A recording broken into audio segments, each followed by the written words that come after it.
അസലായിരിക്കണം. നൃത്തവും അങ്ങനെ തന്നെ ആവണം.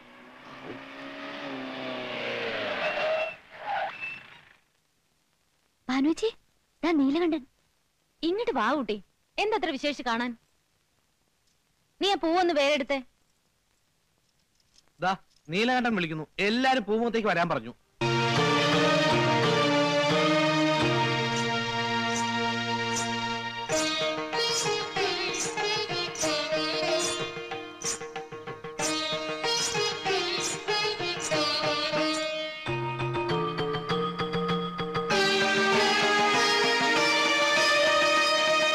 അപ്പോ ഇതാണ് അപ്പുമാഷിന്റെ മോളല്ലേ? തഞ്ചാവൂർ ഷൺമുഖം പിള്ളയുടെ ശിഷ്യ. കൊള്ളാം. എന്നാ തുടങ്ങാല്ലേ? ഉവ്വ്. എന്നാ നേരം കളയാണ്ട് അമ്പലത്തിലേക്ക് ഇറങ്ങാം. അമ്പലത്തിലല്ല, നൃത്തം എവിടാ നടക്കാ? ഇവിടെ. ഈ മംഗലശ്ശേരിയുടെ പൂമുഖത്ത് കാണാൻ നീലകണ്ഠൻ മാത്രം. പിന്നെ ഇവൾ അതിശയിച്ചിറക്കി വിട്ട എന്റെ കൂട്ടുകാരും. എന്താ മനസ്സിലായില്ലേ? പറഞ്ഞത് അമ്പലത്തിലെ പാട്ടുപുര. പലതും പറഞ്ഞിട്ടുണ്ടാവും. ഇപ്പോഴെന്താ പറയുന്നെന്ന് വെച്ചാ അതനുസരിക്കുക. താമസിക്കണ്ട.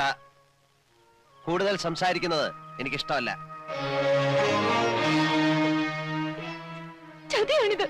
അതെ, ചതിയും കള്ളവും എല്ലാം ഞാൻ പ്രയോഗിക്കും. വേണ്ടി വന്ന കരുത്തും.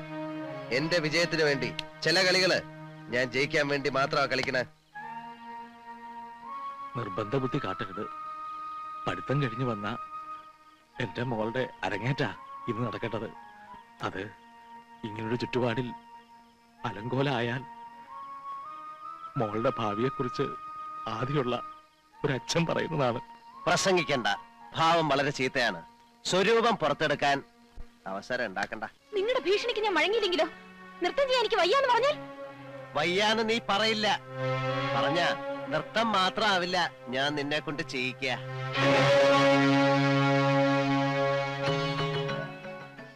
5100 റുപ്യ നിന്റെ തന്ത വാങ്ങിക്കൊണ്ടു പോയത്. അത് മുതലാക്കാതെ ഒന്നിനെ ഈ പടിപ്പുരയ്ക്ക് പുറത്തേക്കാൻ വിടില്ല. ഇത് നീലകണ്ഠനാ. വെറും വാക്ക് പറയുന്ന ശീലം എനിക്കില്ല.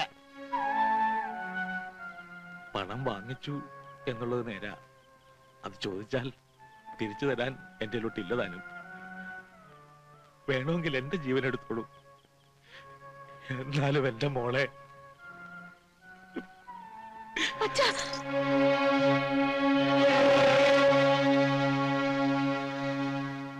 ഞാൻ തയ്യാറാണ്. അങ്ങനെ വഴിക്കുവാ കുറുപ്പേ. ആട്ടവിളക്ക് കത്തിക്ക.